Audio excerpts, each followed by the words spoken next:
Hello everyone, this is PNG Tonight. I'm John Higgins. Thank you for joining us. Coming up, concerns over what might be in Port Moresby over the university students' protest went from high anxiety to business as usual, though many students of lower schools forced to abandon classes, and how this whole idea of boycott of studies affects 30 specialist medical trainees who are expected to pass out next year. Will they or will they not?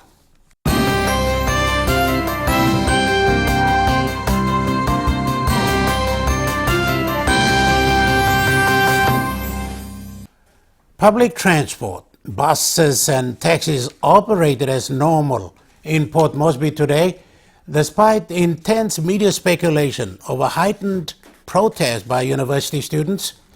Into its third week, the students are adamant that Prime Minister Peter O'Neill step aside over alleged illegal payments to a law firm, a claim Mr. O'Neill countered that there is no evidence of impropriety.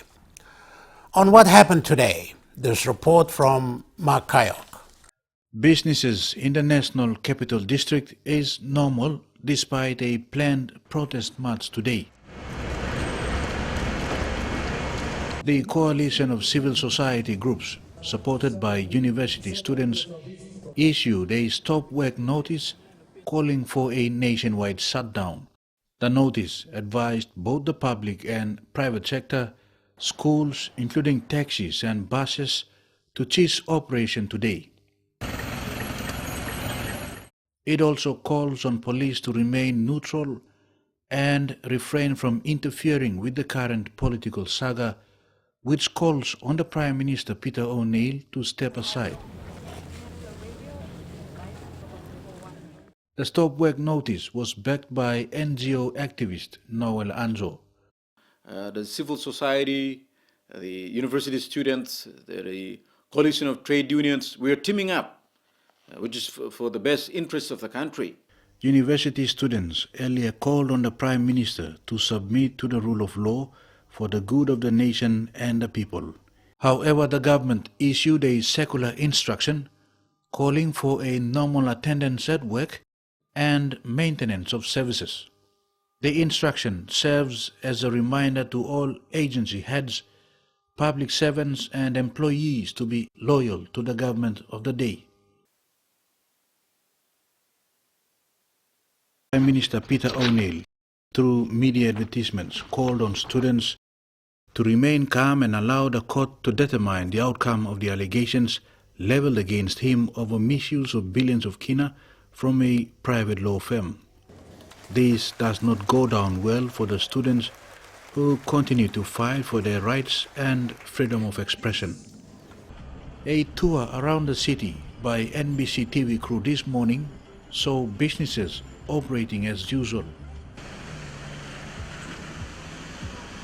Police were out in full force, ensuring public safety and security. Police Commissioner Gary Bucky warned of any possible threats of civil disobedience and unrest.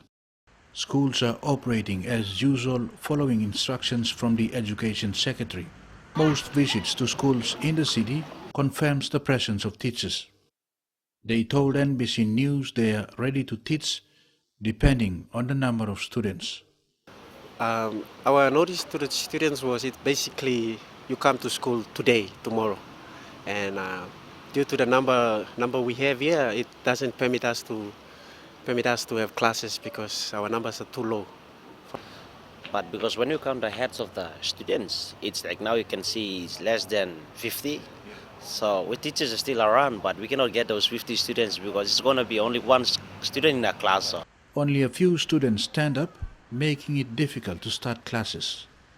Many students decided to leave as most of their friends are not present. road number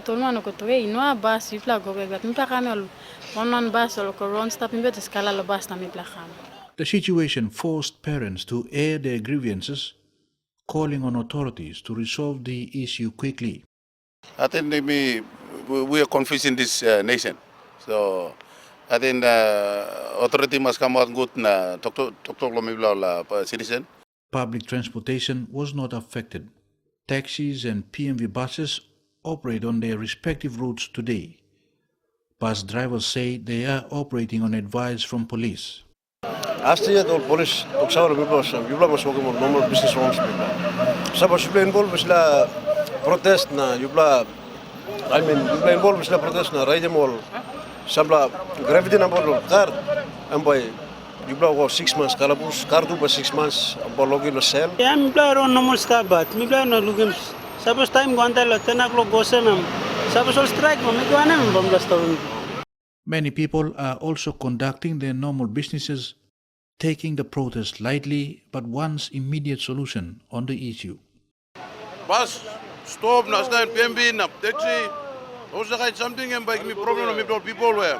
The student unions at certain universities have maintained their sit-in protest and demonstration on campus. Those wishing to take the law into their own hand in support of the students are disciplined by police. Apart from two major incidents yesterday, the city seemed quiet all throughout. The NCD commander called on the students to remain calm as he is in close consultation with the NCD Governor Powis Pakop to set a date for a public rally. Police are continuing to patrol the streets, warning people to abide by the rule of law and respect one another. Meantime, the students at the University of Papua New Guinea have given Prime Minister Peter O'Neill an ultimatum of 24 hours to step down from office. A failure to do so will result in a mass withdrawal of students. The move was revealed today when the SRC President Kenneth Rapa presented the students' petition to the National Capital District Governor Powis Pakop. The presentation was witnessed by students and the members of the Coalition of Unions. Prime Minister Peter O'Neill revealed in a statement this afternoon that he has received the petition from the UPNG Student Representative Council. Mark Kayok reporting. After the break, how the boycott of lectures at UPNG has affected the studies of at least 30 specialist trainees whose services are almost demanded in Papua New Guinea.